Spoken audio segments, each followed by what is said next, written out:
Muy buenos días, tengan todos ustedes. A nombre de la Universidad Autónoma de Chiapas y de la doctora Andrea Mena Álvarez, coordinadora general, les damos la más cordial bienvenida. Agradecemos contar con su presencia al Think Tank Webinar Series organizado por el Centro de Estudios para el Desarrollo Municipal y Políticas Públicas y damos inicio a la conferencia Violencia de Género y Feminicida impartida por la doctora Setsi Magdalena Velázquez Fiallo, coordinadora de fortalecimiento interinstitucional del Centro de Justicia para las Mujeres. Les vamos a solicitar mantener sus micrófonos y cámaras apagadas y al final de la exposición daremos 10 minutos para preguntas y respuestas. Hoy tenemos con nosotros la participación especial de la doctora Setsi Magdalena Velázquez Fiallo.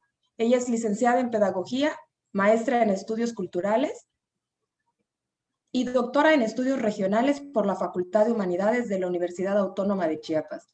Realizó una estancia académica en el programa de género de la Universidad Autónoma de Madrid. De 2010 a 2013 se desempeñó como asesora pedagógica de diversos programas educativos a distancia del Centro de Educación Continua y a Distancia SEDUCAT de la Universidad Virtual de la UNACH, así como de la Universidad de Ciencias y Artes de Chiapas, colaborando en el diseño instruccional de los contenidos académicos de los planes y programas educativos de licenciaturas en la modalidad a distancia de 2008 a marzo de 2020. Se desempeñó como coordinadora estatal de la Red por los Derechos Sexuales y Reproductivos en México, con sede en Chiapas, desde la cual se operan proyectos sobre derechos sexuales, derechos reproductivos, género, adolescencia y prevención del embarazo, proyecto de vida, salud materna y derecho a decidir. En 2015, a través de la organización civil Desert Chiapas, fue acreedora al Premio Estatal de la Juventud y en 2016 fue galardonada con el Premio Nacional de la Juventud, categoría B, distinción. Se desempeñó en el área de planeación de proyectos de la Secretaría Municipal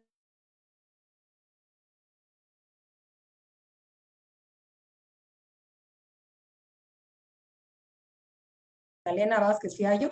Bienvenida y adelante. Muchas gracias, doctora Blanca Isela. Muchas gracias por la bienvenida. Agradezco también a ICEDES, a la doctora Andrea Mena también por ser una aliada de este Centro de Justicia y en general pues de las causas de las mujeres. Agradezco también a la Universidad Autónoma de Chiapas, que siempre pues es un gusto volver a mi alma mater, ¿no? A esta casa de estudios máxima del estado de Chiapas, que además pues en la que me he formado durante toda mi vida académica y un poco de la laboral. Pues muchas gracias también a las personas que se conectaron, que se inscribieron a este Think Tank webinar. Les agradecemos mucho su poder escuchar este tema tan importante que hemos titulado Violencia de Género y Feminicida. Particularmente es importante en todo momento, ¿no? Sin embargo, hoy 27 de noviembre estamos en el marco del 25 de noviembre que se conmemora el Día Internacional para la Eliminación de la Violencia en contra de las mujeres, ¿no? Un día bastante relevante que me pareció indicado, ¿no? Poder brindar un antecedente respecto a por qué se conmemora este día. Se conmemora para honrar la memoria y para recordar, ¿no? El asesinato de las hermanas Mirabal, ¿no? Patria, Minerva y María Teresa, que en 1960 fueron asesinadas por la dictadura de República Dominicana en la exigencia de sus derechos humanos, ¿no? En 1960 ellas son asesinadas y posteriormente en 1981, cuando se celebra el primer encuentro feminista latinoamericano y del Caribe, las convocadas deciden instituir este día como un día internacional, ¿no? De acción y lucha, ¿no? Para reivindicar, posicionar los temas sobre violencia contra las mujeres y más que celebrar, igual que como decimos cuando conmemoramos el 8 de marzo, no son días en los que celebremos el ser mujer o en los que deban felicitarnos o darnos flores o regalos, ¿no? Sino que nos invitan a la reflexión respecto a cuáles han sido los avances, ¿no? En materia de garantía de derechos de las mujeres particularmente, ¿no? La garantía del derecho a una vida libre de violencia, pero particularmente es un día que nos invita a reflexionar, ¿no? Como sociedad civil, pero también particularmente como instituciones, para poder encaminar acciones y políticas públicas orientadas, ¿no? A atender, sancionar y por supuesto erradicar la violencia contra las niñas, las adolescentes y las mujeres.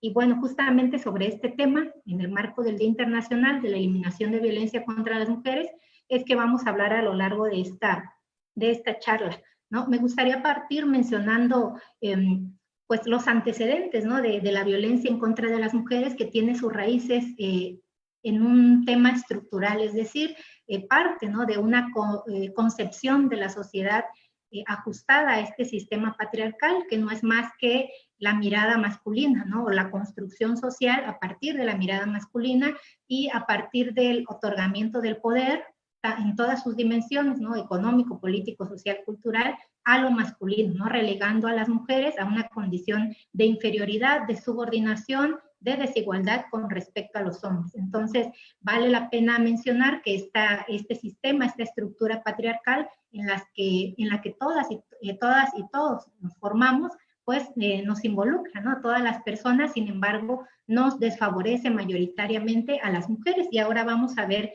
justamente por qué nos desfavorece, ¿no? Porque este sistema patriarcal construido a partir de la mirada masculina y que otorga mayor poder a lo masculino por encima de lo femenino, pues nos ha adjudicado una serie de roles y estereotipos a partir de los cuales se espera que, según el sexo con el cual nacemos, es decir, si nacemos con pene, si nacemos con vagina, ¿no? Se nos asignen ciertas características que se espera que cumplamos, ¿no? A partir de ese sexo biológico, determinado biológicamente, con el cual nacemos. Y justamente en esta asignación de roles y estereotipos de género es donde podemos ver de manera más clara la desigualdad, ¿no? Que se ha construido a lo largo de los años entre hombres y mujeres, ¿no? Mientras que a las mujeres se nos han asignado roles y estereotipos más relegados al espacio de lo privado, al espacio de lo doméstico, y que tienen que ver con el trabajo reproductivo, es decir, con las tareas de crianza, de cuidado, no solo de los hijos e hijas, sino de personas que están en alguna condición de vulnerabilidad,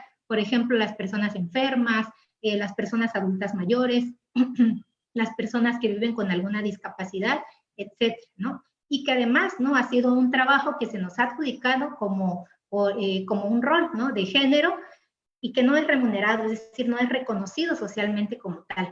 Gracias a las luchas del movimiento de mujeres en los últimos años se ha logrado, ¿no? Visibilizar este trabajo que se hace en el hogar como tal, ¿no? Como un trabajo. Sin embargo, aún falta, ¿no? Avanzar hacia su reconocimiento pleno, y justamente esa falta de reconocimiento deviene en una falta de remuneración, ¿no? Porque se asume que las mujeres, por nuestra condición de género, estamos obligadas, ¿no? A dedicarnos a esas tareas de manera exclusiva. Y bueno, a diferencia de lo masculino, de los hombres, a quienes se les ha permitido asumir roles que tienen que ver más con el ejercicio, ¿no? Y sí, el ejercicio y la adjudicación del poder, ¿no? Roles más productivos de generación, ¿no? De capital, de ganancias, etcétera. Generalmente, ¿no? Se les permite más moverse en el espacio público a partir de trabajos remunerados que implican, ¿no? Un poder y una responsabilidad.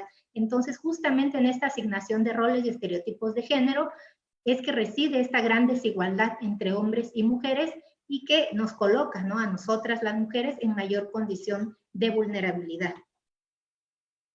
Y bueno, el género es una de estas categorías sociales que nos permiten entender, ¿no? Cómo es que ciertos grupos sociales o ciertas personas que pertenecemos a cierta categoría social, pues somos grupos históricamente más vulnerados. Sin embargo, existen otros ejes de opresión que, al solaparse con esta categoría de género, que por sí misma ya está generando opresión hacia las mujeres, pues genera mucha más. ¿Cuáles son estas otras categorías de opresión o ejes de opresión o intersecciones, ¿no? Como lo llamaría Kimberly Williams, que nos atraviesan y que pueden, ¿no? Incluso estar generando una mayor condición de vulnerabilidad en las mujeres?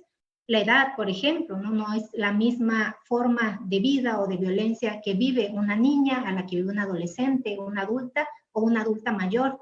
Nuestra pertenencia étnica tampoco nos excluye, ¿no? De vivir estas situaciones de opresión, la orientación sexual que vivimos, la clase social a la que pertenecemos, si vivimos con una condición de discapacidad, nuestra religión, nuestra cultura, nuestro origen, si somos de condición migrante, etcétera, ¿no? Es decir, el género es esta categoría principal de opresión que vivimos las mujeres. Sin embargo, es muy probable que se intersecte y que se solape con otras categorías sociales que hacen que la violencia, la opresión, la discriminación, la invisibilización sea aún mayor, ¿no?, que el solo hecho de ser mujer. Por eso justamente es tan importante que cuando se habla de violencia, que las instituciones que atienden violencia, que sancionan la violencia, siempre incorporen este enfoque interseccional y diferencial, ¿no?, a las políticas públicas.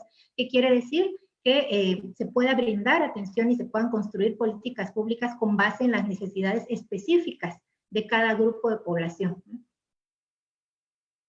Y bueno, este sistema patriarcal, ¿no?, construido a partir de la desigualdad entre hombres y mujeres y que coloca mayoritariamente a las mujeres en condición de desigualdad, se reproduce a partir de diversos agentes, ¿no?, como la familia, como unidad de convivencia, a partir de la convivencia entre iguales, entre pares, la escuela como institución social también reproductora de estas concepciones también, los medios de comunicación, por supuesto, que son el principal agente reproductor de esta violencia simbólica hacia las mujeres, ¿no?, en las que se nos muestra, pues de cierta manera, ¿no?, o encajonadas en ciertos roles y estereotipos que reproducen la violencia en contra de las mujeres y que no permite que se puedan transgredir, ¿no?, ese modelo tradicional para menguar, ¿no?, un poco la violencia de la que somos objeto. Y por supuesto la institución religiosa, ¿no?, que es uno de los agentes también reproductores de estas desigualdades y de este sistema patriarcal desigual en el que pues vivimos. Y también se utilizan, ¿no?, algunas herramientas en el sistema social a partir de las cuales se reproducen estas interacciones desiguales entre hombres y mujeres, ¿no?, los juegos, los juguetes, que podría parecer algo sumamente superficial, pero sabemos que son una de las principales herramientas socializadoras, ¿no?, en la primera infancia, en las niñas y en los niños, ¿no? ¿Qué juegos, si pensamos en este momento en cuáles son los juegos que enseñamos a las niñas y cuáles son los juegos que enseñamos a los niños, particularmente en estos juegos más tradicionales, pues podemos ver sin ningún conflicto cómo se marcan de manera muy visible estas diferencias entre los géneros, ¿no? Mientras que los niños son educados, ¿no?, para juegos que les invitan más al desarrollo y al fortalecimiento de esta psicomotricidad gruesa, de la solidaridad, del trabajo en equipo, del trabajo en grupo, a las mujeres de liderazgo, por ejemplo, del ejercicio de poder, a las mujeres desde niñas se nos educa más en juegos que tienen que ver con la crianza de hijos e hijas, por ejemplo, con el cuidado de nuestro cuerpo, pero orientado a ajustarnos a un modelo de belleza hegemónico que no necesariamente se corresponde con nuestra cultura, ¿no?, con nuestras razas. Entonces, los juegos y los juguetes son una de esas primeras herramientas socializadoras a partir de las cuales se reproducen estos patrones de desigualdad. Las tradiciones, por supuesto, ¿no? De pronto apelamos también a que pues hay tradiciones que es importante conservar, ¿no?, para no perder esta ¿no?, esta raíz, ¿no?, identitaria de nuestros pueblos. Sin embargo, por supuesto que existen algunas prácticas que siguen reproduciendo la violencia, ¿no?, y la discriminación, particularmente hacia las mujeres o hacia las personas que pertenecen a un grupo de población o que son atravesadas por alguna categoría que históricamente ha sido invisibilizada y vulnerada, ¿no? Las normas, tanto las normas explícitas como las implícitas que nos marcan estas reglas de comportamiento respecto a lo que podemos hacer y lo que no podemos hacer, pues también están atravesadas por estas desigualdades de género, ¿no? Hay ciertas cosas que no son permitidas a las mujeres y a los hombres sí, o viceversa, ¿no? Las interacciones que establecemos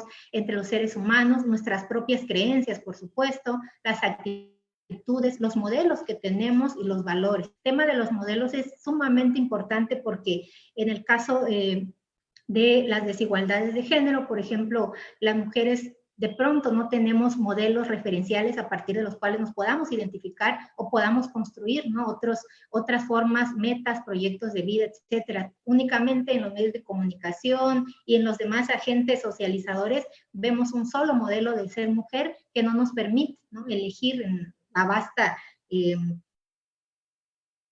cantidad de opciones que pudiera haber, ¿no? Y bueno, todas estas agentes y herramientas pues se sostienen, por supuesto, del lenguaje, ¿no?, que es este principal agente socializador que nos va definiendo, ¿no?, qué es lo masculino y qué es lo femenino y que generalmente pues reproducen estas formas desiguales, ¿no?, entre los hombres y las mujeres. Y bueno, justamente estas bases patriarcales que construyen roles y estereotipos desiguales, en donde las mujeres no hemos tenido la posibilidad de ejercer el poder de la misma manera que la han tenido los hombres, pues van generando, ¿no?, condiciones propicias para que se gesten, ¿no?, situaciones de violencia, particularmente en contra de las mujeres y también particularmente en contra de personas que son, repito, atravesadas por estas categorías sociales históricamente vulneradas, invisibilizadas, violentadas, discriminadas, etc. Y justamente en la transgresión de estos roles o de estos patrones tradicionales, ¿no?, de conducta, se gestan estas posibilidades de vivir violencia. Este iceberg es bastante representativo de la manera en que se gestan, ¿no?, las situaciones de violencia, no únicamente en la pareja, que es generalmente como se suele hablar de la violencia, sino a nivel social en general y en todos los núcleos sociales en los que nos movemos las personas, ¿no? Existe una parte de la violencia que es aparentemente menos visible, ¿no?, o más normalizada, más naturalizada, porque no genera un daño tan visible, ¿no?, en el cuerpo de las mujeres, que sin embargo sí está generando una afectación, ¿no?, a nivel emocional, a nivel psicológico y a otros niveles, ¿no? Por ejemplo, como ustedes pueden observar, la parte oculta del iceberg, ¿no?, que nos presenta estas formas menos visibles de violencia, formas más, podríamos llamarlas más sutiles de violencia, como el controlar, el chantaje emocional, la desvalorización de lo femenino, la humillación, el desprecio, la culpabilización, ¿no?, que también deviene, ¿no?, de la formación en distintas instituciones sociales, una de ellas, pues, la iglesia o la religión, ¿no?, que es este principal agente socializador que instituye estos sentimientos de culpa en las personas, particularmente en las mujeres, el humor sexista, que es, pues no me dejarán mentir, parte de nuestra idiosincrasia en México, pues se sostiene, gran parte de nuestra idiosincrasia se sostiene de estos chistes, de la burla y la sátira, pues discriminatoria, ¿no?, que hace mofa de las personas a partir de la apariencia física, de su pertenencia étnica, del ejercicio o vivencia de su sexualidad, entre otras condiciones de vida. Entonces, ese humor sexista, ese humor discriminatorio, también es parte de este continuum de violencia en contra de las personas y sostiene toda esta parte visible del iceberg que se manifiesta en formas más explícitas de violencia o en formas que son más severas y más cercanas al asesinato, ¿no?, como la violación, la amenaza, los gritos, el abuso sexual, los insultos, la agresión física. Entonces, es bien importante reconocer que la violencia no solamente se manifiesta en estas formas visibles, sino que existe una base, ¿no?, que le da estructura, que sostiene todas estas formas de violencia que son más graves, ¿no?, y que pueden llegar a culminar en un asesinato o en un feminicidio. Entonces, por eso es tan importante reconocerlas y visibilizarlas sobre todo. Y bueno, prueba de ello son estas cifras, ¿no?, que hemos extraído de documentos oficiales que nos dan cuenta, ¿no?, de cómo este continuum de violencia en contra de las mujeres pues está teniendo consecuencias severas a sus vidas, ¿no?, a su salud, a sus emociones, a su salud física, a su salud social incluso, ¿no? Por poner un ejemplo, cada hora, 155 mujeres piden auxilio al 911, que es el número a nivel nacional que recibe de auxilio de cualquier tipo, pero particularmente son 155 cada hora que se reciben por temas relacionados con la violencia de género, ¿no? Y estamos hablando, por supuesto, de mujeres que tienen esa posibilidad, ¿no?, de acceder a un teléfono y a una llamada telefónica, que seguramente, ¿no?, habrá un subregistro de todas aquellas que no tienen posibilidad de ello, ¿no? Según el Secretariado Ejecutivo del Sistema Nacional de Seguridad Pública, ya son en México a partir de 2020, lamentablemente, un promedio de 11 víctimas de feminicidio cada 24 horas, ¿no? Es decir, cada día son asesinadas en México, en los diferentes estados del país, 11 mujeres, ¿no? Niñas, mujeres, adolescentes. Entonces, es una cifra que debería alarmarnos, ¿no? Las estadísticas también nos muestran que la probabilidad de que una mujer muera por feminicidio es 10 veces más alta de que muera por cáncer o por alguna enfermedad de transmisión sexual, por ejemplo, ¿no? Entonces, esos datos nos permiten un poco dimensionar la gravedad de la situación de la violencia en contra de las mujeres que se está viviendo, no solamente en nuestro estado y en nuestro país, sino a nivel global, ¿no? Y que se manifiesta pues de formas bastante similares, ¿no? En cada espacio territorial, porque justamente deviene de un modelo patriarcal que es similar, que tiene sus matices, por supuesto, y variaciones espaciotemporales, pero que en consecuencia o de manera general tienen como resultado el menoscabo, la humillación y la inferiorización de lo femenino, ¿no? De las mujeres. Tenemos también este otro dato que es bastante revelador, que el delito que más se denuncia a nivel nacional y también en Chiapas es el de violencia familiar, ¿no? Justamente hace unos días escuchábamos las declaraciones del fiscal general en donde comentaba que el 25% de las denuncias que se reciben en Chiapas son por el delito de violencia familiar. Entonces, estamos hablando de la cuarta parte, ¿no? 2.5 de cada 10 personas que llegan a denunciar lo hacen por el tema de violencia familiar. Y aquí es importante considerar también el subregistro, ¿no? No es un secreto, ¿no? En todos lados sabemos que solamente 1 de cada 10 mujeres que viven violencia tiene la oportunidad de llegar a denunciar, ¿no? Y esa oportunidad de llegar a denunciar, pues está atravesada, ¿no? Por muchas situaciones de vida que de pronto no permiten a las mujeres ir a hacer una denuncia, ¿no? Tiene que ver con que por un lado desconocen, ¿no? Que están viviendo violencia porque es el único modelo de vida que hemos aprendido y se ha naturalizado a tal nivel que no sabemos, ¿no? Que existen otras posibilidades de vida, ¿no? Por otro lado, tienen miedo, ¿no? Tienen miedo de denunciar, tienen miedo de la reacción de su agresor, tienen desconfianza también de pronto en las instituciones por la impunidad que ha existido históricamente hacia los agresores de mujeres, ¿no? Entonces, todas estas condiciones limitan, ¿no? La posibilidad de las mujeres a denunciar. Entonces, solamente 1 de cada 10 denuncia la violencia. Entonces, imaginemos el número real o ese subregistro que podría existir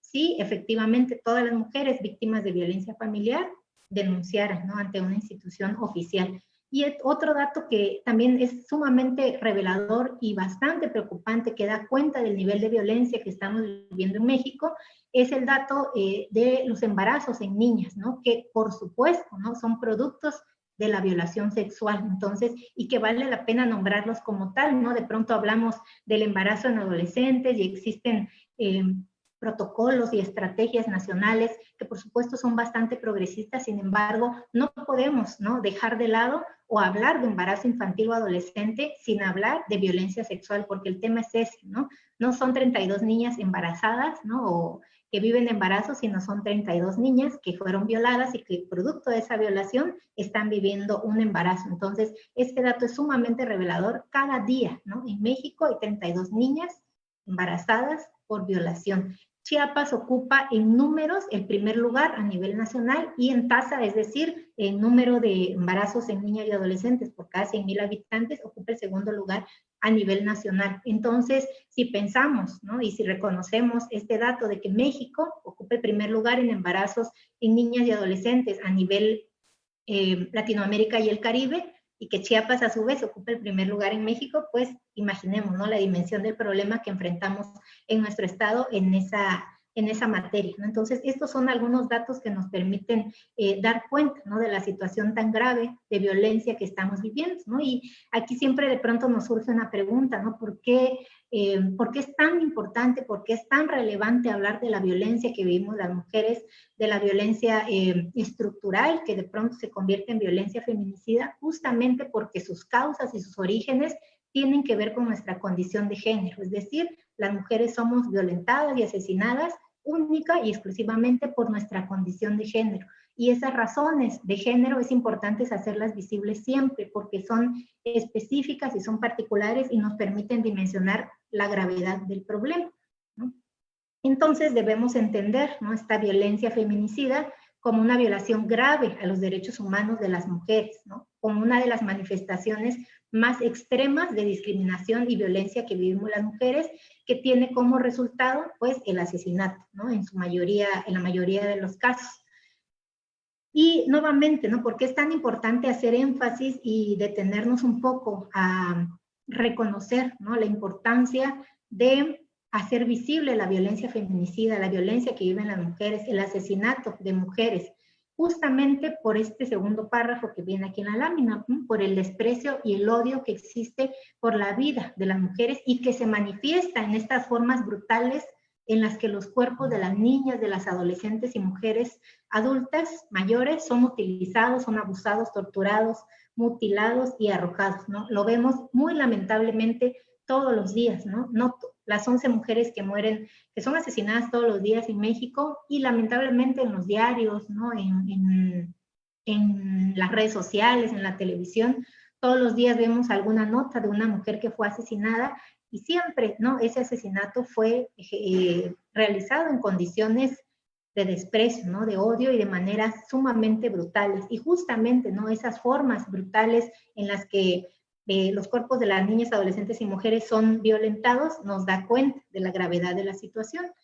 Y aquí quise poner estas razones de género que establece nuestro Código Penal, ¿no? Para la acreditación del delito de feminicidio, porque justamente nos permite visibilizar por qué es importante hablar de feminicidio, por qué tiene que existir esta figura jurídica distinta a la figura de homicidio que nos permita dar cuenta de por qué el asesinato de las mujeres es particular, ¿no? Porque se realiza por nuestra condición de género, por el hecho de ser mujer y por características específicas que son estas, ¿no? Generalmente existe entre la víctima y el agresor una relación de parentesco, ¿no? Las mujeres no somos asesinadas, bueno, por supuesto que sí, ¿no? Pero generalmente lo somos dentro de nuestros hogares, ¿no? Por personas con quienes tenemos un vínculo afectivo, ¿no? El padre, el esposo, la pareja, la expareja, etcétera, ¿no?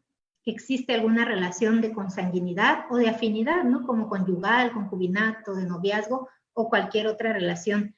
Generalmente existe entre ella y su agresor una relación laboral, una relación docente o cualquier otra que implique subordinación o superioridad. La víctima casi siempre presenta signos de violencia sexual de cualquier tipo, ¿no? Generalmente los cuerpos de las mujeres que son encontrados, ¿no? Presentan signos de que fueron violados, ¿no? O torturados de manera sexual. Generalmente a la víctima se le infringen lesiones, mutilaciones previas o posteriores a la privación de la vida. Existen datos o antecedentes que establecen que se han cometido amenazas, acoso, violencia o lesiones. No necesariamente esa mujer tiene una denuncia formal, pero sí sabemos, ¿no? Si hay personas que pueden llegar a conocer que esa mujer en alguna ocasión habló con alguien, ¿no? En la situación de violencia en la que vivía, pidió ayuda, los vecinos que llegaron a escuchar, etcétera. Generalmente pueden existir antecedentes de esta violencia. Casi siempre, ¿no? El cuerpo de las mujeres es expuesto, es depositado o arrojado en lugar público, ¿no? Ya se están construyendo incluso contenidos, teoría, argumentos que hablan de esta basurificación del cuerpo de las mujeres, ¿no? De cómo estos cuerpos de las mujeres, además de todo lo previo que ya comentamos, ¿no? De que son violados, mutilados, torturados, son expuestos y desechados, ¿no? Como basura. Y bueno, esta última razón de género que establece el Código Penal, que la víctima haya sido incomunicada cualquiera que sea el tiempo previo a la privación de la vida. Es importante mencionar que estas razones de género a mí me pareció importante comentarlas porque nos permiten dimensionar, ¿no? Porque es tan importante hablar de feminicidio, pero también es importante saber que existe, ¿no? Un protocolo latinoamericano para la investigación de muertes violentas de mujeres, donde se indica, y además una sentencia de la Corte a nivel nacional, en donde se establece que todos los asesinatos violentos de mujer, todas las muertes violentas de mujeres, tienen que ser investigadas como feminicidio, ¿no? No importa si en el transcurso de la investigación se puede determinar que no lo fue, sin embargo, tienen que iniciarse como feminicidio, ¿no? Porque la realidad, la experiencia nos ha dado cuenta de que han existido muchas situaciones en las que se asume que fue un accidente, un suicidio, etcétera, y en realidad fue un asesinato, ¿no? En realidad esa mujer fue víctima de feminicidio, por eso ese protocolo y esa sentencia que deviene del caso de Mariana Lima, que fue una mujer asesinada, y en su caso primeramente se había hecho parecer un suicidio, ¿no? Sin embargo, al final se determina que efectivamente había sido un feminicidio, un asesinato. A partir de esos antecedentes se establece, ¿no? Como este criterio de que todas las muertes violentas de mujeres deben ser investigadas como tal, ¿no? Como un feminicidio. Y bueno, ¿por qué es tan importante también hablar de la violencia en contra de las mujeres? por la complejidad, ¿no?, que encierra esta dinámica, ¿no?, de violencia que se vive particularmente en las relaciones de pareja, ¿no?, en el ámbito de lo familiar, porque se dan a partir de un ciclo que esta autora estadounidense, Leonor Walker, ya nos explicaba hace algunas décadas, ¿no? Siempre que nos preguntamos, bueno, si esa mujer ya había vivido violencia previamente, ¿no?, ¿por qué no se salió de ahí? ¿Por qué no pidió ayuda? ¿No? O de pronto incluso hacemos aseveraciones mucho más delicadas y graves, ¿no? Como, pues está ahí porque le gusta vivir violencia, porque después de lo contrario ya se hubiera ido, etcétera, ¿no? Estos argumentos los escuchamos todo el tiempo, ¿no? Sin embargo, es bien importante que sepamos que la violencia de género, a diferencia de otras formas de violencia, tiene características específicas y una de las principales es que existe un vínculo, generalmente existe un vínculo afectivo con el agresor, lo que lo hace todavía más compleja, ¿no? Por eso debemos incorporar estas herramientas a nuestras estructuras cognitivas, a nuestra práctica como quienes son servidoras o servidores públicos que nos permitan, pues, tener una atención diferencial, ¿no?, a este tema en particular. Y justamente este ciclo, este esquema del ciclo de la violencia nos permite entender cómo opera, ¿no?, la violencia de género. Esta autora nos explica que opera generalmente en 4 fases, ¿no? La primera de ellas es la acumulación de tensión, donde las víctimas van experimentando estos sentimientos de angustia, de ansiedad, de miedo, se manifiestan, ¿no?, en ese núcleo conductas evitativas, ¿no? Posteriormente ocurre la explosión de la violencia, ¿no?, cuando ya se da esa situación de violencia, ¿no?, un grito, un empujón, un golpe u otras formas más severas de violencia que también generan algunas emociones, ¿no?, y sentimientos en la víctima como soledad, impotencia, miedo, dolor, vergüenza, ¿no? Esto es bien importante reconocerlo porque las víctimas de violencia de género también viven un estigma social, ¿no?, que las relega, ¿no?, y las sigue invisibilizando y les sigue generando dolor, miedo y vergüenza de denunciar, ¿no?, porque generalmente son juzgadas o son culpabilizadas de la violencia que están viviendo, ¿no?, con preguntas o con juicios como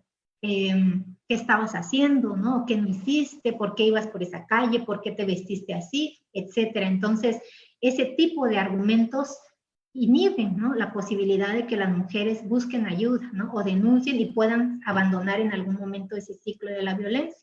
Posterior a esa etapa de explosión ocurre el distanciamiento, ¿no?, que pues va generando estos sentimientos de ambivalencia, se ve el lado positivo de la relación, se cree que puede cambiar, existen sentimientos de ilusión, de esperanza, y viene la tan esperada luna de miel, ¿no?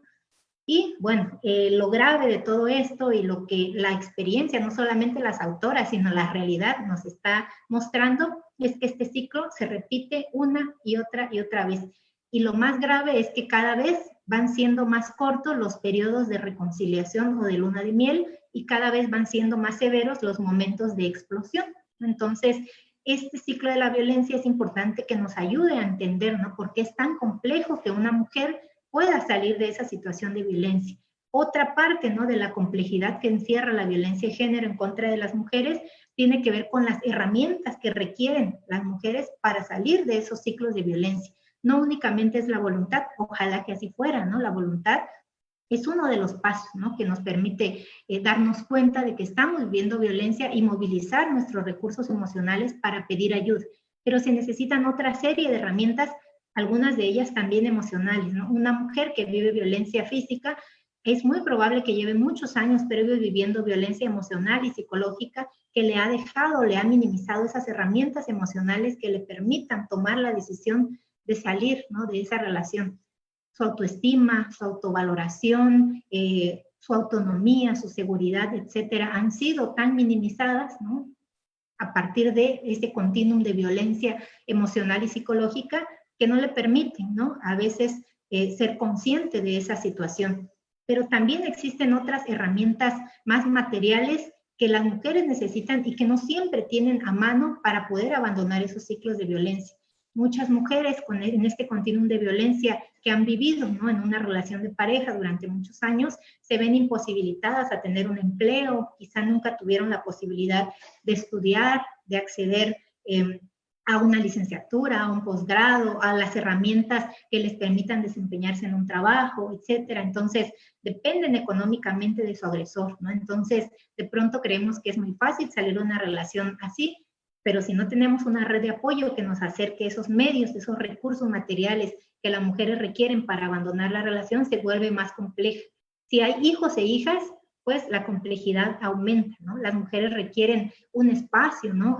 Seguro al cual irse, porque si bien nuestra legislación ya nos invita a que quien deba quedarse en casa es la mujer víctima y quien deba abandonarle es el agresor, hay situaciones de extremo riesgo, de extrema vulnerabilidad de la víctima en donde necesitan un espacio al cual recurrir. Entonces, las mujeres necesitan tener esos espacios, ¿no? Esas redes de apoyo que les propicien no solo recursos económicos, sino también un espacio físico, un empleo, capacitación, formación, acompañamiento psicológico y una gama de servicios integrales que le permitan efectivamente abandonar ese ciclo de violencia. Entonces, si pensamos en todas estas cosas que requieren las mujeres, pues el abandonarlo se vuelve más complejo. Por eso, como instituciones, como sociedad, debemos sentirnos corresponsables y copartícipes de formar parte de estas redes de apoyo para que las mujeres puedan salir de esos círculos de violencia con menos complejidad, ¿no? que la que ya tienen. Y bueno, este violentómetro lo quise poner, es una herramienta metodológica que fue construida por el Departamento de Género del Instituto Politécnico Nacional hace ya algunos años y que nos permite pues ver, ¿no?, cómo la violencia contra las mujeres es progresiva y muy generalmente va en aumento, ¿no? Es decir, si ya comenzamos a observar situaciones como las que están en la parte amarilla, en la parte más baja del termómetro, es muy probable que la violencia vaya a aumentar. Y ojo, ¿no? Este violentómetro no indica que si un día vivimos una forma de violencia como las que está hasta aquí abajo, ¿no?, pues falta mucho para que lleguemos hasta arriba. No, puede migrar de una forma a otra repentinamente y abruptamente. Entonces, por eso es tan importante estar alertas, acompañar y creerles, ¿no?, a las mujeres y no minimizar ninguna forma de violencia. Todas son tan graves porque todas pueden aumentar, caminar hacia estas formas extremas de violencia en contra de las mujeres, que son las que observamos en la parte roja y que lamentablemente pueden culminar en un feminicidio. Entonces, si nos regresamos a esta lámina donde vemos este ciclo de la violencia, aquí en la explosión, cada día, ¿no?, cada repetición o cada inicio nuevo de este ciclo, pues las formas de violencia van a ir aumentando, ¿no? En el primer ciclo fue quizá una que estaba por acá, en el segundo va aumentando o puede, ¿no?, caminar de una a otra de manera abrupta. Por eso es tan importante reconocer la violencia como progresiva, ¿no?, como que va en aumento. Y bueno, este modelo ecológico de la violencia nos permite también entender un poco los diferentes niveles, ¿no?, o ambientes en los cuales se manifiesta la violencia y particularmente cuáles son estas situaciones que favorecen su reproducción, ¿no?, la reproducción de la violencia. En este microsistema, que generalmente es este núcleo de convivencia inmediato en el cual las personas nos movemos o interactuamos, generalmente es la familia, existen condiciones, ¿no?, que pueden ser estos caldos de cultivo de la violencia, ¿no?, como tener una historia personal de violencia familiar, el aprendizaje de la resolución violenta de conflictos, la baja autoestima o la infravaloración propia, el autoritarismo en las relaciones, cuando solo una persona de la familia decide, ¿no?, sobre los otros, la mala comunicación, las actitudes manipuladoras, y existen condiciones que pueden potenciar esa violencia, que son las que observamos en esta flecha. Entonces, es importante recalcar que estas condiciones que están en la flecha de la derecha no son por sí mismas generadoras de violencia, ¿no? Si ya existen ambientes violentos y además sumamos estas condiciones, es muy probable que la violencia se potencie, que aumente. Y bueno, justamente estamos actualmente viviendo una etapa, ¿no?, de contingencia sanitaria que ha hecho que estas condiciones que potencian la violencia pues estén todavía más presentes que en otros momentos históricos, ¿no? El hacinamiento, el confinamiento en el que vivimos, el estrés generado por el desempleo, por la falta de recursos, por el propio miedo que tenemos a enfermarnos, por las nuevas conductas y estrategias que debemos incorporar a nuestra vida para no enfermarnos, y bueno, una serie de cosas que obligaron a cambiar nuestra vida, pues también nos generan estrés, ¿no? Entonces podemos observar, y efectivamente la realidad nos da cuenta de que las cifras de violencia en contra de las mujeres en esta etapa de contingencia sanitaria, pues aumentaron, ¿no? Y aumentaron significativamente, ¿no? Justamente porque existen, ¿no? Estos ya situaciones violentas que se ven aumentadas por estas condiciones potenciadoras.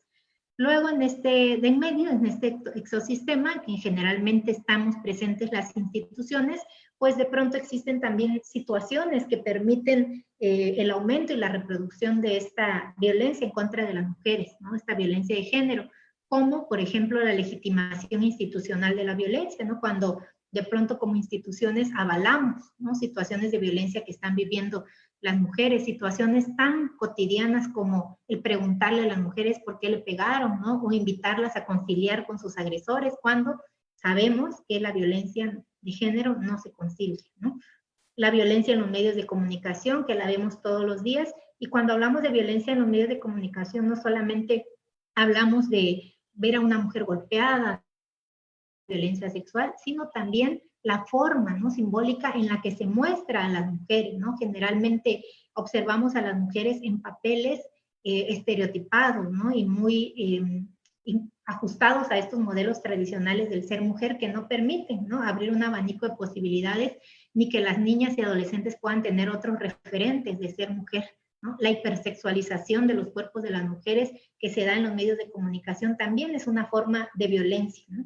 La falta de servicios o la victimización secundaria, también conocida como revictimización, es una de las situaciones que reproduce la violencia en este ecosistema, en particularmente el institucional.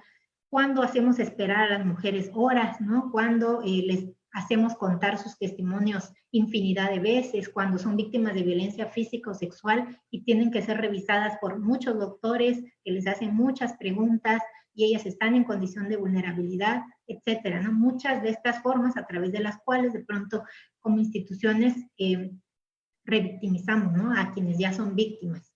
La carencia de una legislación adecuada y efectiva, si bien, ¿no? El movimiento de mujeres ha logrado muchos cambios en la legislación, pues existen todavía legislaciones patriarcales, ¿no? Que siguen afectando y limitando el pleno ejercicio de los derechos humanos de las mujeres. La escasez de apoyo institucional para las víctimas, de pronto, hace un momento les comentaba que las víctimas para abandonar una situación de violencia requieren, ¿no? Toda la movilización de todo el aparato institucional para acercarles esos recursos y esas herramientas para que ella pueda ser una sujeta activa de su proceso y salir efectivamente de esa situación. Sin embargo, si no acercamos esas opciones, va a ser mucho más complejo para ella, ¿no? Y por supuesto la impunidad de las personas agresoras, ¿no? Que mengua la confianza que ellas tienen en las instituciones y limita, ¿no? Sus posibilidades de denunciar porque pues creen que no va a pasar nada, ¿no? Que no va a haber justicia hacia las situaciones que están viviendo. Y por último, este macrosistema, que es el que tiene más que ver con las concepciones sociales, ¿no? Y generalmente las concepciones sociales y las valoraciones que otorgan mayor estatus a los hombres sobre los demás miembros de la familia, esto que hablábamos, ¿no? Los roles y estereotipos de género que reproducen estas ideas acerca del poder y la obediencia de las mujeres hacia los hombres, pues también sostienen, ¿no? Este continuum de violencia hacia las mujeres. Las concepciones sobre la efectividad de la violencia para resolver conflictos, que es algo que quienes somos como de esta generación de los 30 para arriba conocemos muy bien, ¿no? Cuando nos decían que la letra con sangre entra, que una nalgada a tiempo pues no hace daño, y todas estos argumentos que tenemos tan naturalizados, tan normalizados acerca de que la violencia puede ser un medio para resolver conflictos, ¿no? Y por supuesto, como ya decía, las concepciones discriminatorias de los roles, los derechos y las responsabilidades, es decir, el asumir que a las mujeres nos toca ciertas cosas por el hecho de ser mujeres y a los hombres les tocan ciertas cosas por el hecho de ser hombres, ¿no? Entonces, todas estas concepciones, todas estas actuaciones a nivel institucional y todos estos elementos a nivel familiar, pues propician, ¿no? Condiciones para que la violencia se siga reproduciendo, ¿no? Y fortaleciendo a distintos niveles. Y bueno, tenemos a partir de toda esta pues sí, entendimiento y comprensión de la violencia como un problema social que es urgente atender, existe ya un marco normativo pues bastante fuerte, ¿no? Bastante profundo que favorece, ¿no? Y que sostiene todas estas acciones, ¿no? Y acciones afirmativas en favor de disminuir y erradicar la violencia en contra de las mujeres. Una de las principales herramientas es la Convención sobre la Eliminación de todas las formas de discriminación contra la mujer, la CEDAW, que, bueno, seguramente todas hemos escuchado hablar de este instrumento de política pública internacional que sienta un precedente importante, ¿no? En materia de derechos humanos de las mujeres, particularmente del derecho humano a una vida libre de violencia. Tenemos también la Convención Interamericana para Prevenir, Sancionar y Erradicar la Violencia contra la Mujer, que conocemos más como Convención Belém do Pará, por el lugar en donde fue realizada esta convención, que también tiene un precedente importante, porque es justamente donde se hace una distinción respecto a que existen tipos y modalidades de violencia, ¿no? Antes de estos instrumentos se hablaba de violencia contra la mujer. Entonces, después de estos instrumentos ya hablamos que existen tipos, ámbitos, modalidades de la violencia, que la violencia en contra de las mujeres se manifiesta de diversas formas y que es importante conceptualizarlas, ¿no? Definirlas, categorizarlas para también atenderlas de manera específica. Tenemos sentencias de la Corte Interamericana de Derechos Humanos, una de las principales que tienen que ver con México son el caso de Inés y Valentina contra México, que si bien son casos similares, son dos casos que ocurren en tiempo y espacio distinto, de mujeres indígenas que son víctimas de tortura, ¿no? Por parte del ejército en México, y que sus casos llegan hasta la Corte Interamericana de Derechos Humanos y que se obtienen sentencias favorables, ¿no? Particularmente el caso de Inés y Valentina nos permitió posicionar, ¿no? Este concepto y sentar precedentes acerca de este concepto de tortura sexual, ¿no? O de violencia institucional castrense, ¿no? Esta que se da de parte de la milicia. Entonces, son sentencias importantes y por supuesto el caso González y otras contra México, que tiene que ver con Campo Algodonero, o más conocido como las muertas de Juárez, ¿no? Como estas situaciones que se dieron en Ciudad Juárez hace algunas décadas, ¿no? A nivel nacional tenemos la Ley General de Acceso de las Mujeres a una Vida Libre de Violencia, que es pues el primer instrumento que existe en México en el que las sujetas políticas del instrumento son las mujeres, única y exclusivamente las mujeres. Han existido otros instrumentos previos en donde se incorpora, por supuesto, a las mujeres, pero que no es exclusivo para ellas, ¿no? La Ley General de Acceso, que fue promovida por la feminista académica Marcela Lagarde de los Ríos, impulsora de esta legislación en 2007, es pues el principal instrumento a nivel nacional que tenemos, ¿no? En donde se establecen estos tipos y modalidades de violencia. Y a nivel local tenemos la hoy llamada, desde 2017, Ley de Desarrollo Constitucional para la Igualdad y Acceso a una Vida Libre de Violencia para las Mujeres, ¿no? Que es en Chiapas. Esta legislación incorpora pues diversos tipos y modalidades de violencia que es importante conocer, ¿no? Estos son los tipos de violencia que nuestra legislación local incorpora y que incorpora algunas que incluso la nacional no toma en consideración, digamos, es un tanto más actualizada y más abarcadora, ¿no? La que tenemos a nivel estatal, que incorpora la violencia psicológica, la violencia física, económica, patrimonial, ¿no? Por supuesto, que es esta que afecta a los bienes, ¿no? Las pertenencias de las mujeres, la violencia sexual, la violencia moral, la violencia obstétrica, que únicamente 3 entidades en el país incorporan este tipo de violencia en sus legislaciones y también en sus códigos penales. En el caso de Chiapas, todas estas formas de violencia, a excepción, no, sí, todas están incorporadas en el Código Penal, entonces son sancionables. La violencia obstétrica, que es esta violencia que tiene que ver con el trato deshumanizado que pueden sufrir las mujeres, que están de embarazo, parto, puerperio, que es una de las violencias más naturalizadas históricamente, ¿no? Justamente porque se establece en una relación que ha sido históricamente pues desigual, ¿no? Entre médico y paciente, ¿no? Entonces, la mujer que está en condición de embarazo parto y puerperio y por la vulnerabilidad que eso implica, es víctima de diversos tratos deshumanizados por parte de personal de salud o de parte de otras personas que pues le violenta y que de pronto no alcanzamos a visibilizar por la misma condición de vulnerabilidad en la que se encuentra. Y la violencia de los derechos reproductivos, que también la incorpora nuestra legislación, así como el Código Penal, que tiene que ver con la violencia que limita o vulnera el derecho de las mujeres a decidir de manera libre y voluntaria el número y espaciamiento de sus hijos, ¿no? Tiene que ver con este derecho de las mujeres a una maternidad voluntaria, es decir, a elegir ser madre, no serlo, y elegir en qué momento y de qué manera hacerlo. Entonces, como pueden ver, esta legislación incorpora pues tipos de violencia que son bastante progresistas, ¿no? De los que antes no se había hablado, y que lo importante de esto es que también son sancionables, es decir, los podemos denunciar. Y luego las modalidades que incorpora nuestra legislación. Cuando hablamos de tipos, hablamos de la forma en que se ejerce la violencia, y cuando hablamos de modalidades, hablamos del espacio, ¿no? Del ámbito en el cual se ejerce esa violencia.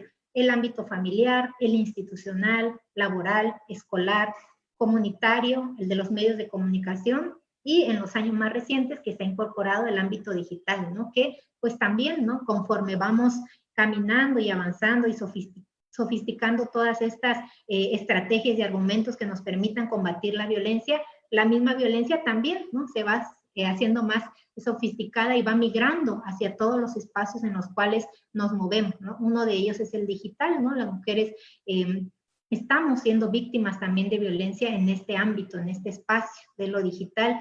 Ustedes seguramente han escuchado de la ley Olimpia, ¿no? Que lleva su nombre por Olimpia Coral Melo, que es esta activista de Puebla, que a partir de su vivencia como víctima de violencia digital y al darse cuenta que no existían herramientas jurídicas que permitieran sancionar esa violencia y proteger sus derechos, pues comienza una lucha en su estado y a nivel nacional para construir una figura jurídica que le diera protección, ¿no? Y es cuando ella incorpora esta violencia, este término, ¿no? De violencia digital, y ya van alrededor de 25 estados, y bueno, a nivel nacional también ya fue aprobada esa reforma en la que se sanciona el hecho de exponer los cuerpos de las mujeres o su sexualidad o su intimidad en medios electrónicos sin su consentimiento. Entonces, es bien importante saber que existe esta modalidad de la violencia y que también en Chiapas es sancionable. Y bueno, a partir de toda esta experiencia, ¿no? Y datos y situaciones que la realidad nos muestra de violencia en contra de las mujeres, se han construido pues varios mecanismos para combatirla, ¿no? Para atenderla. Uno de los mecanismos más importantes y relevantes en México son las declaratorias de alerta de violencia de género, que son instrumentos o mecanismos que obligan, ¿no? A los estados, a los municipios a implementar acciones urgentes, ¿no? Emergentes. Por eso se llama de alerta, ¿no? Así como las medidas que implementamos de alerta, ¿no? Ante la contingencia sanitaria, es decir, ya está el problema ahí y está generando una situación de extrema vulnerabilidad hacia las personas, entonces debemos destinar recursos y demás para atacar ese problema urgente. De la misma manera opera, ¿no? Las declaratorias de alerta de violencia de género, que invitan a los estados y a las autoridades a implementar acciones de emergencia, ¿no? A destinar recursos, construir políticas públicas, programas y demás para que atiendan ese problema que ya está ahí, ¿no? Que ya tienen enfrente y que deben menguar y minimizar.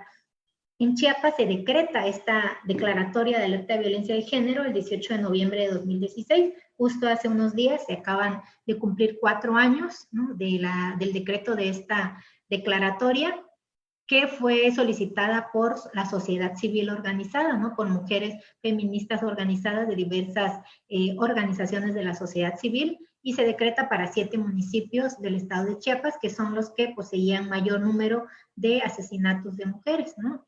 San Cristóbal, Chiapa de Corzo, Comitán, Tapachula, Tonalá, Villa Flores y Tuxtla Gutiérrez, y se emiten medidas especiales para 16 municipios de la zona de la región Altos de Chiapas, que son estos que ustedes pueden ver acá. Por eso seguramente ustedes han visto en publicidad, en acciones del gobierno, etcétera, que se habla, ¿no? De la alerta de violencia de género contra las mujeres, porque justamente, ¿no? Se debe cumplir ciertas medidas que establece esa declaratoria para minimizar, ¿no? Y en algún momento erradicar la violencia feminicida en contra de las mujeres en el Estado. Y varios estados del país tienen declaratorias de alerta de violencia de género por diversos motivos.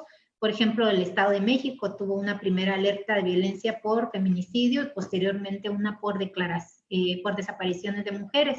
Entonces, lo ideal es que las alertas pues desaparezcan, ¿no? Cuando las mujeres estemos pues libres de esta violencia. Sin embargo, mientras no sea así, van a seguir existiendo. Y bueno, también hemos visto a lo largo de las últimas, bueno, siempre, pero particularmente a lo largo de los últimos años, una exigencia de justicia, ¿no? Y un nivel más profundo de organización, particularmente de las mujeres y más particularmente de las mujeres feministas, ¿no? Del movimiento de mujeres feministas hacia la exigencia, ¿no? Y esa exigencia de justicia es, por supuesto, completamente legítima porque ha permitido visibilizar, ¿no? Las situaciones de violencia que estamos viviendo las mujeres y también, ¿no? Ha caminado hacia lo institucional favoreciendo la transformación de políticas públicas, la visibilización de la violencia que estamos viviendo y el acceso a la justicia para las mujeres. Bueno, quisiera ir cerrando justamente con las consecuencias que tiene la violencia en la vida de las mujeres y por qué es tan importante visibilizarla y combatirla, ¿no? Tiene afectaciones a nivel de la salud emocional, ¿no? Es decir, en sus emociones, a nivel psicológico, que se ven manifiestas en trastornos emocionales, en depresión o en otras enfermedades.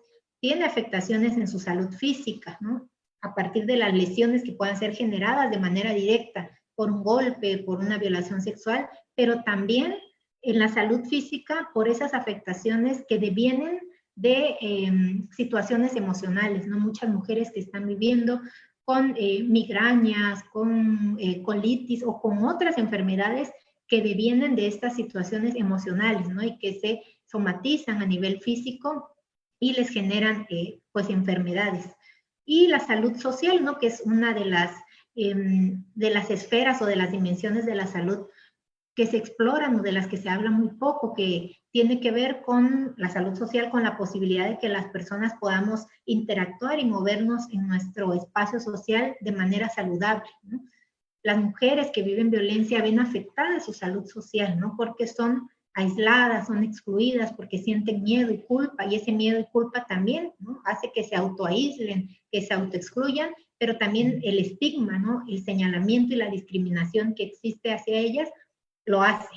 La limitación de oportunidades de desarrollo, que es a su vez una consecuencia, pero también puede ser una causa, ¿no? De la violencia. Las mujeres que están con mayor condición de vulnerabilidad, que no tienen acceso a las necesidades básicas, pues son más susceptibles de vivir violencia.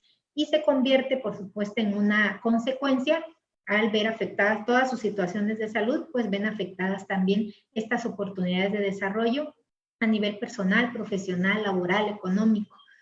Otra de las consecuencias es la reproducción de la violencia, ¿no? Que se sigue reproduciendo la violencia en quienes se considera, pues, inferiores. Y, por supuesto, el feminicidio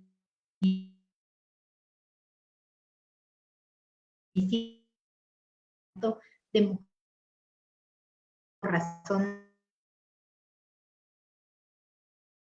Existen diversas instituciones que atienden la violencia en contra de las mujeres en dos niveles y de diversas formas, ¿no? La Secretaría de Salud, el sistema DIF, el CIPINA, el INMujeres, la CONAVIM, el Centro de Justicia para las Mujeres, que pertenecemos o devenimos de una política pública emanada de la CONAVIM, las comisiones ejecutivas de atención a víctimas, las diversas fiscalías especializadas. En Chiapas tenemos una Fiscalía de la Mujer, Fiscalía de Feminicidio y Homicidio, Fiscalía de Personas Desaparecidas, Fiscalía de Adolescentes, por ejemplo, que son las que podrían atender este tipo de situaciones, las instancias de la mujer en las entidades federativas. En Chiapas existe la Secretaría de Igualdad y Género, que también cuenta con estas unidades PAIMEF, que son las que vienen al último, que son unidades de atención integral a la violencia. Y por supuesto los centros de justicia para las mujeres, que somos una política pública de prioridad nacional que está orientada a atender la violencia en contra de las mujeres de manera integral, especializada, con perspectiva de género, enfoque diferencial y enfoque de derechos humanos. ¿Cuál es la particularidad de los centros de justicia? Que buscan brindar todos los servicios que requiere una mujer víctima de violencia de género, así como sus hijas e hijos, bajo un mismo techo, ¿no? Es decir, que las mujeres no se vean en la necesidad de tener que peregrinar, ¿no?, por tantas instituciones, de salir de una institución a otra, de un edificio a otro, para atender sus necesidades, sino que las puedan encontrar en un mismo lugar. El encontrar respuesta a sus necesidades en un mismo lugar aumenta las posibilidades de que ellas puedan dar continuidad a sus procesos de atención, a sus procesos de acceso a la justicia, y también evita la revictimización, ¿no?, porque evita que tengan que estar contando su situación una y otra vez, entre otras cosas. Y bueno, para cerrar la charla les voy a poner un video muy rápido respecto al Centro de Justicia y los servicios que otorgamos aquí.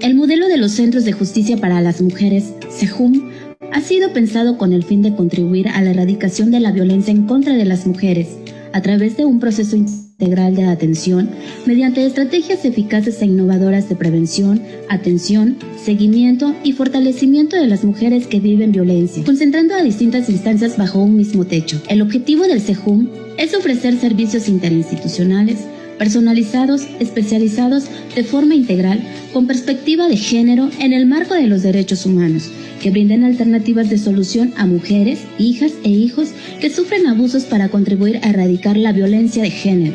Las mujeres que acuden a nuestras instalaciones son atendidas por personal profesional, el cual canalizará el problema o denuncia hacia los distintos servicios o áreas que el centro ofrece. En la sala de entrevista inicial, la usuaria recibe atención privada, personalizada, necesaria para transitar por la ruta de atención integral. El área lúdica tiene el propósito de proporcionar un espacio de recreación y entretenimiento para las hijas e hijos de la usuaria o la mujer que vive violencia, y así transmitirle una sensación de apoyo, además de detectar las posibles consecuencias de la violencia en niñas, niños y adolescentes. En el área de atención jurídica, las usuarias son asesoradas o en su caso representadas jurídicamente desde el inicio hasta el final del litigio necesario para garantizarle el acceso a la justicia. En el área de atención médica, se les brinda a las víctimas atención de primer nivel o en su caso son canalizadas a una institución del sector salud, además de recolectar indicios o evidencias para utilizarlas como instrumentos de apoyo en el diagnóstico médico y como prueba pericial en un asunto penal. En el área de atención psicológica, se les brinda atención profesional que les permita afrontar crisis emocionales y salir del ciclo de violencia en el que se encuentran inmersas. Asimismo, en el área de trabajo social se realizan visitas de seguimiento a los domicilios de las usuarias, además de gestionar diversos apoyos que se necesitan en materia de asistencia social, educativa, recreativa y cultural. A su vez, se cuenta con un programa de crecimiento en el cual se ofrecen apoyos en varios rubros, como el laboral, bolsa de trabajo, programas sociales y educativos. Se realiza un plan de actividades que ha de seguir la usuaria para reconstruir su vida, posicionarse en un lugar de igualdad frente a los hombres y alcanzar su autonomía. Ven, acércate a nosotras. Estamos para acompañarte a salir de todo tipo de violencia. Por una vida libre de violencia para las mujeres, CEJUM.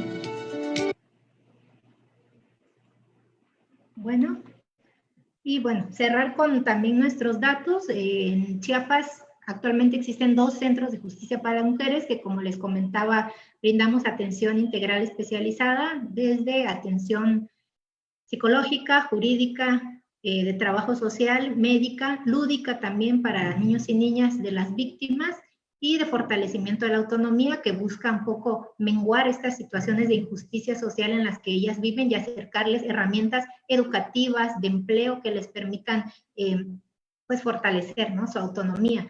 Estamos en Tuxtla, en el Libramiento Norte, ahí están los teléfonos, y en Tapachula, y el próximo año vamos a estar ya inaugurando el Centro de Justicia de San Cristóbal. Entonces, esperamos que nunca lo necesitemos, pero si llegáramos a hacerlo, pues ahí estamos.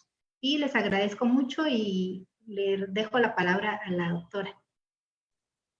Muchísimas gracias, doctora Setsi. Considero es un tema muy actual también, bueno, siempre va a ser un tema actual, ¿no? Desde que el hecho que existan las mujeres, que existamos, ¿no? Se ha luchado históricamente, yo creo, desde su experiencia puede decirnos que se ha luchado históricamente se hablaba de igualdad, se habla de equidad, la terminología a veces importa para poderlo comprender, ¿no?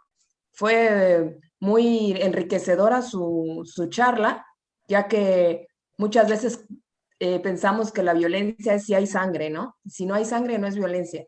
Y con lo que usted nos acaba de plantear ahora, yo creo que nos abre mucho la mentalidad de ver como mujer en qué momento estoy siendo víctima de violencia, ¿no? No esperar a que haya sangre, ¿no?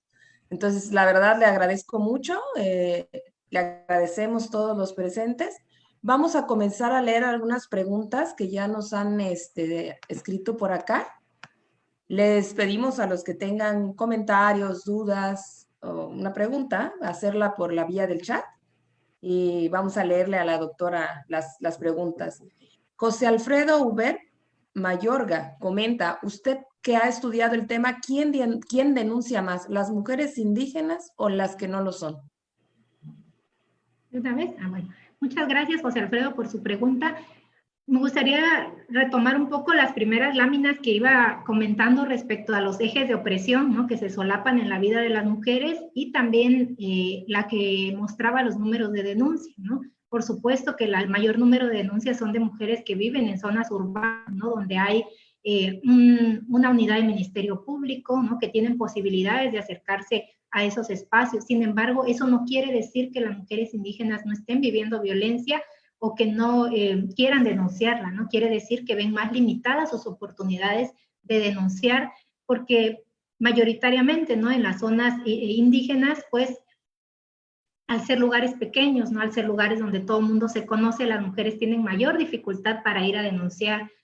También por el tema de usos y costumbres, a veces es más complejo, ¿no? Que ellas tomen la decisión de ir a denunciar, existe mayor miedo, existe mayor culpabilización hacia las mujeres y mayor naturalización también y normalización de las situaciones de violencia, ¿no? Aunado, ¿no? A la lejanía que puede existir de las unidades del Ministerio Público, etcétera. Entonces, es importante tomar el dato de la denuncia, sí, pero es más importante reconocer que solo 1 de cada 10 casos de violencia contra las mujeres se denuncian de manera formal, ¿no? Entonces, siempre hay que tomar con mucha cautela, ¿no? Estos datos oficiales, porque solo nos muestran la punta del iceberg, pero no todo lo que está detrás o abajo, ¿no?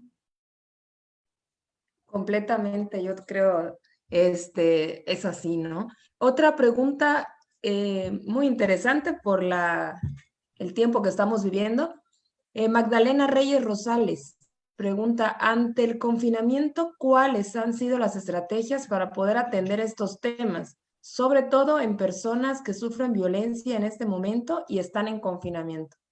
Sí, muchas gracias. Es bien interesante la pregunta porque justamente cuando inicia la contingencia, pues todo entró un debate, ¿no? Entre las instituciones de cómo se va a atender la violencia, particularmente porque estaban siendo considerados como un catálogo de servicios esenciales, ¿no? Ante la contingencia, en donde se incorporaban todos estos de salud, policiales, de asistencia médica, de alimentación, de limpieza, etcétera. Sin embargo, ¿no? El tema de la violencia en contra de las mujeres tenía que ser incorporado como un servicio esencial porque no para, ¿no? Al contrario, se volvió más recalcitrante durante la contingencia. Entonces, una de las estrategias, gracias también, por supuesto, a la presión de las mujeres, del movimiento de mujeres de a pie, ¿no? De sociedad civil, se incorpora, ¿no? Esta atención a la violencia como un servicio esencial y se insta a las instituciones que atendemos violencia a no parar, ¿no? En el caso del Centro de Justicia para las Mujeres no hemos parado ni un solo día, no modificamos nuestros horarios, continuamos trabajando todos los días, las 24 horas, para la atención a la violencia en contra de las mujeres. Lo que sí hicimos, por supuesto, es pues sofisticar más nuestras estrategias de protección, ¿no? Para proteger, por supuesto, a las mujeres que vienen al Centro de Justicia, a las mujeres que visitamos y al personal, dado que estamos en una contingencia, ¿no?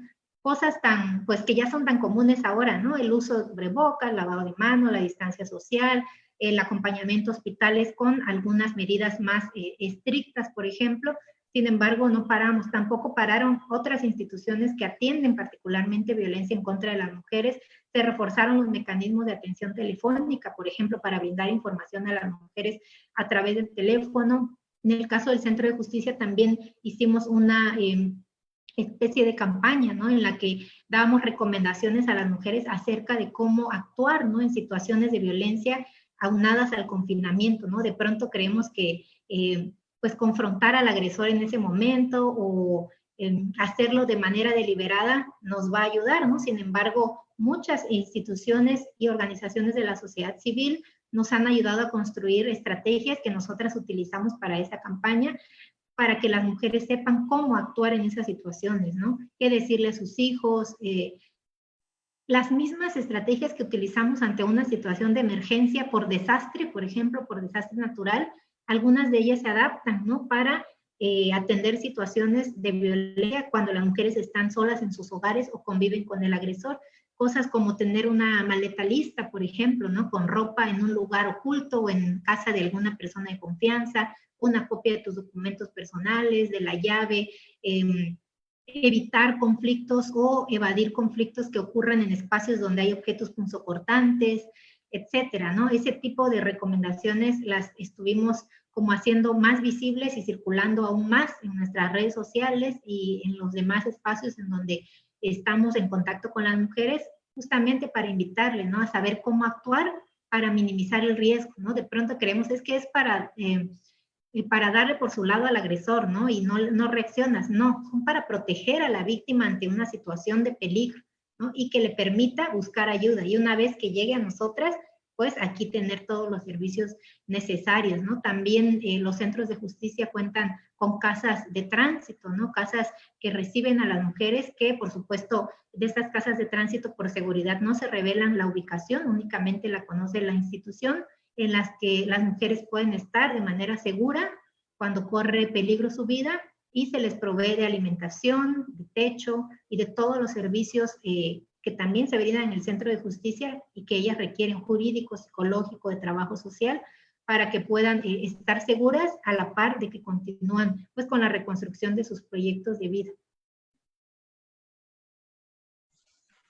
Muy interesante conocer todos estos servicios que tenemos a disposición, ¿no? Y que a veces no nos llega la información o no la buscamos. Y sin embargo, estos espacios considero que sirven para dar a conocer las iniciativas, ¿no? Que existen.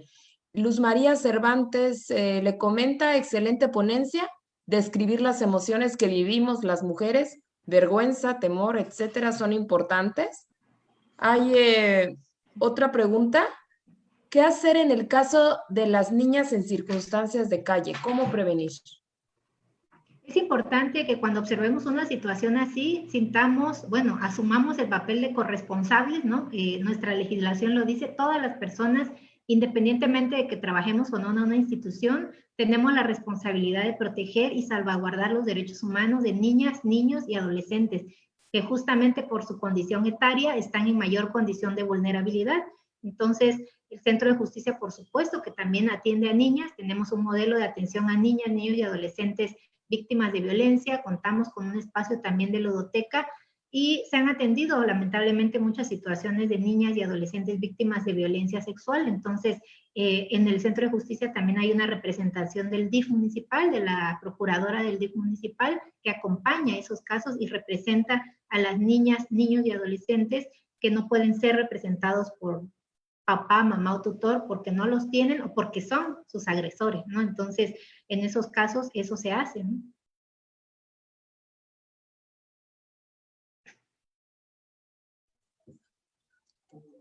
Muchas gracias, doctora. Tenemos muchas preguntas, la verdad, se ve que es un tema que muchos y la mayoría de las que están preguntando son mujeres, ¿no? Tenemos muchas dudas respecto al tema.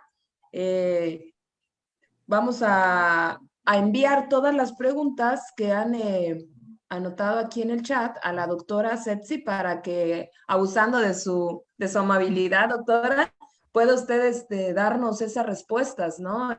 Yo creo que en un momento sería muy importante hacer una segunda charla, porque hay muchas inquietudes. Dentro de las preguntas exponen también casos en lugares como Ocosingo, ¿no? Le haremos llegar esa pregunta, se me hace muy interesante todas ellas, donde consideran ellos que no hay o no ha habido la atención correcta por otras instancias. Se lo vamos a hacer llegar para que puedan ser contestadas sus inquietudes, ¿no? La doctora, ay, se me borró el chat. La doctora, a ver, por alguna razón, ya está. La doctora Marley Chang quisiera comentar que la violencia hacia las mujeres inicia desde la familia, la madre la vive, juega el mismo rol, culturiza a las hijas y así de generación en generación. Sería importante culturizar a estos grupos sociales y étnicos que aún siguen transmitiendo esta violencia. Las mujeres estábamos viviendo lo aprendido y el hombre lo sabe. Considero que fue una aportación. ¿Qué opinión tiene? Le pregunta, ¿qué opinión tiene si nos dieran cultura para protegernos? Tales como promover una propuesta de ley que nos permitiera usar un arma para defendernos en la calle. Con esta pregunta cerraríamos la parte de preguntas y respuestas con la doctora. Es bien compleja, ¿no? Esa pregunta, porque por supuesto que las mujeres tenemos derecho a defendernos, ¿no? Y nuestra defensa debería ser legítima siempre, ¿no? Y protegida y salvaguardada. Sin embargo, es importante también reflexionar acerca de que existen, ¿no? Muchas iniciativas, muchas políticas públicas sancionadoras, ¿no? U otras que van orientadas hacia nosotras, ¿no? La mayor parte de las políticas públicas van orientadas al hecho de que las mujeres nos cuidemos, nos protejamos, nos guardemos, denunciemos, etcétera, y muy pocas, ¿no? Van orientadas a transformar estas concepciones sociales de los hombres. Ya la Secretaría de Seguridad Pública posee, ¿no?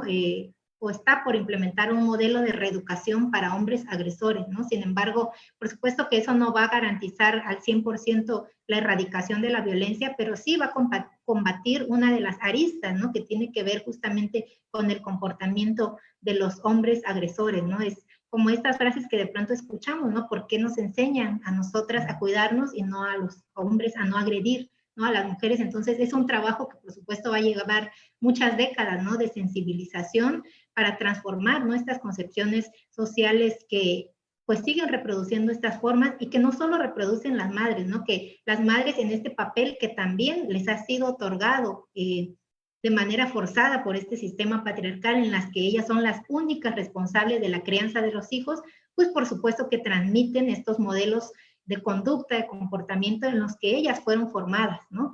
Pero la ausencia del padre en la educación, ¿no? Y en la formación de los hijos también educa, ¿no? Entonces, si bien las mujeres son quienes están en esas situaciones de manera directa, no podemos adjudicarles a ellas la responsabilidad de que existan hombres agresores, ¿no? Porque, por supuesto, que ellas están siendo víctimas también de un sistema que las está obligando a ser las únicas responsables de esa crianza, ¿no?